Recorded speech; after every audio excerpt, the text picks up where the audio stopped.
This is definitely the most must-see movie of the season. A powerful hurricane is bearing down on the coast. Many residents have begun evacuating, but at this critical moment, the small-town beef processing plant hasn't shut down yet. Karen, who is about to give birth, is still being asked to work, but just as she finally finishes her shift, a fierce wind begins to blow outside. Karen hurried home in her car. There was still a truck driver at the plant. He had to deliver the last load of beef before he could leave. Little did they know what was coming. As Karen drove through the streets, her mother told her to seek higher ground to escape the storm, but she didn't heed her mother's advice. It wasn't until she saw that every store in town had shut its doors that she realized the true terror of this storm. She didn't dare stay in town any longer and decided to flee to higher ground, but halfway there, she was blocked by a fallen tree. The truck loaded with beef was also stopped on the side of the road. This was the main road out of town, and everyone was stuck there. The driver suggested she just drive straight through, but as soon as she edged her car forward, it got stuck on a branch. Just then, a loud noise came from the distance. The seawall had been breached by a massive wave. Seeing the floodwaters rushing toward him, the truck driver tried to flee to higher ground, but a massive wave slammed into the truck,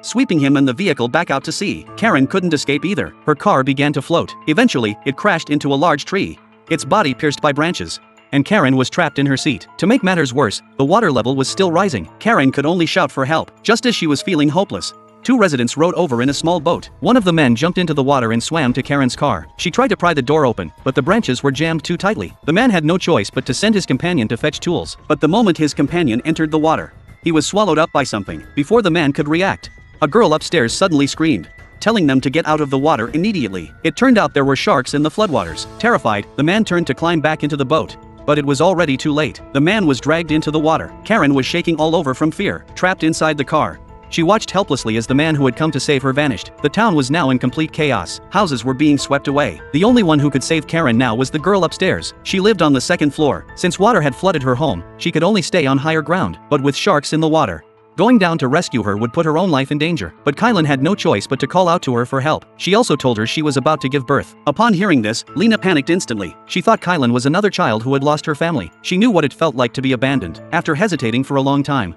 Lena decided to save Kylan anyway. She climbed out the window but accidentally fell into the water. Yet she struggled to get back up, and, stepping on floating debris, inched closer to Kylan's car. After finally climbing onto the roof, Lena used a knife to cut open the soft top and chopped away the branches trapping Karen. Enduring the pain of contractions, Karen cooperated while fighting to stay conscious. Finally, Lena pulled Karen out of the car. The two crawled back into the house, temporarily escaping the sharks. But the floodwaters were still rising. The entire house was creaking.